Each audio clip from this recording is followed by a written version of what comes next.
वहीं रुपौली विधानसभा में लालू प्रसाद यादव यानी तेजस्वी यादव की हार के बाद पप्पू यादव ने भी हमला बोल दिया है। पप्पू यादव ने कहा है कि ये आरजेडी की राजनीति के लिए बेहतर नहीं है, क्योंकि देखिए आरजेडी ने काफी कॉन्फिडेंट होकर बीमा भारती को वहां टिकट दिया था। वो नीतीश को छोड़कर आरजेडी में आई थी, अपने विधायक पद से इस्तीफा दिया था और उसके बाद भी वो ओवर कॉन्फिडेंट थी कि आरजेडी की टिकट से वो जीत कर आ जाएंगी।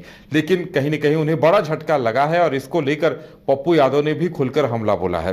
ज्यादा जानकारी के लिए इस वक्त हमारे साथ हमारे संवाददाता अविनाश पटना से जुड़े हुए हैं। अविनाश, पप्पू यादव की तरफ से क्या कुछ कहा गया इस मामले पर? सुना है कि उन्होंने सीधे सीधे हमला बोला है आरजेडी पर। बिल्कुल, देखिए उदय, जो रुपौली उपचुनाव के परिणाम है वो काफी सरप्राइजिंग आरजेडी के लिए इस वक्त रहा। और जिस तरीके से लगातार शुरू से ही जब गिनती हो रही थी चौथे तीसरे राउंड से ही, ये देखिए पहले ही जो बीमा भारती, जो क्योंकि इसलिए ज्यादा ये शॉकिंग है और ये ज्यादा सभी आरजेडी के लोगों के लिए शॉकिंग इसलिए क्योंकि जो बीमा भारती हैं वो लगातार रुपौली से विधायक जीतते रहे हैं। लेकिन इस बार का परिणाम जो बाई इलेक्शन रुपौली में हुआ उससे ये बिल्कुल स्पष्ट होता है कि जनता ने अब मूड बना लिया है कि जो जनता के बीच में रहेगा, जो जनता के हित के लिए काम करेगा, जो उनके दुख में उनके भागीदारी बनेगा, अब जनता उन्हीं को अपना प्रतिनिधित्व चुनेगी। और यही स्पष्ट तौर पर आज रुपौली बाई इलेक्शन के परिणाम में दिखे। और देखिए पप्पू यादव जो निर्दलीय सांसद थे पूर्णिया से, और देखिए उस समय उनका बीमा भारती से ही टक्कर थे, उनके विरोध में थे। लेकिन आपने देखा होगा कि रुपौली बाई इलेक्शन के दौरान पप्पू यादव बीमा भारती के लिए समर्थन कर रहे थे, लोगों से कह रहे थे कि इनको सपोर्ट करिए।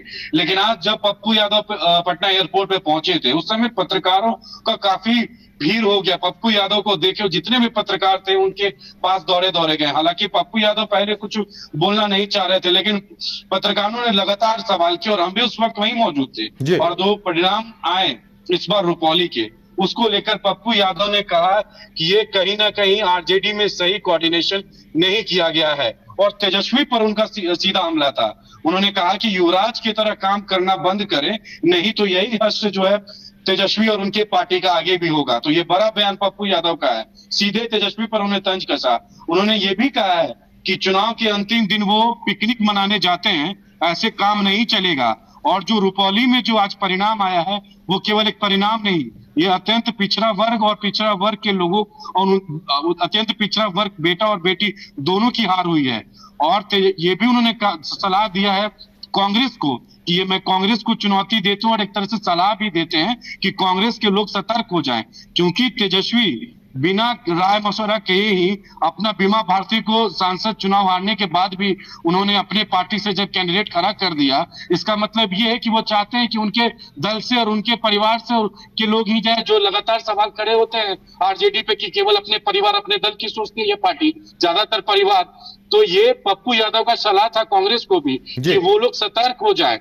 और तेजस्वी को ये सोचना चाहिए था कि कांग्रेस की तरफ से भी कोई उम्मीदवार हो सकते थे, वहां लेफ्ट से भी कोई उम्मीदवार हो सकते थे, लेकिन उन्होंने बीमा भारती को ही दोबारा जो है वहां टिकट दिया। और देखिए कलाधार प्रसाद मंडल भी जेडीयू के जो लोग थे, वहां प्रत्याशी थे, कैंडिडेट थे, वो हालांकि इस रेस में दूसरे मार्जिन पर रहे हैं, लेकिन शंकर सिंह जो इंडिपेंडेंट चुनाव इस बार लड़े और एकदम साधारण एक तरीके से कह सकते हैं चेहरा शंकर सिंह, हालांकि वो भी लंबे समय से राजनीति में हैं, लेकिन उनका चेहरा उतना ज्यादा प्रसिद्ध नहीं है, लेकिन जनता के बीच में शंकर सिंह रहते थे। और ये खबरें आती थी कि शंकर सिंह बिना नेता रहते हुए, बिना सत्ता पक्ष में रहते हुए भी जनता के सुख दुख में जाते थे उदय। और यही परिणाम है कि जनता ने उस सुख दुख में भागीदारी लेने वाले उस आदमी को, उस नेता को चुना है, शंकर सिंह को चुना। क्यों ना हो इंडिपेंडेंट ही वो चुनाव लड़े, लेकिन जनता ने ये मैसेज दिया है और ये मैसेज सभी पार्टियों के लिए है, हालांकि जेडीयू के लिए भी, क्योंकि जेडीयू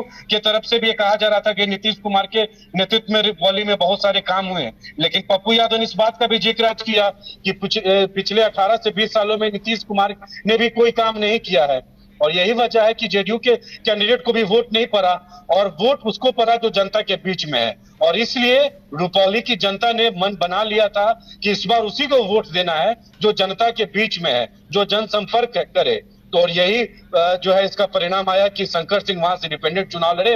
और ये दोनों आरजेडी के लिए तो ज्यादा शॉकिंग रहा और जेडीयू के लिए भी कहीं ना कहीं उनके सेहत के संदर्भ में ये परिणाम सही नहीं रहा उदय। चलिए, अब इसके क्या कुछ सियासी परिणाम होंगे, क्या कुछ बयानबाजी होगी, ये देखने वाली बात होगी। अविनाश, हमारे साथ जुड़ने के लिए और तमाम जानकारी देने के लिए आपका बहुत बहुत धन्यवाद।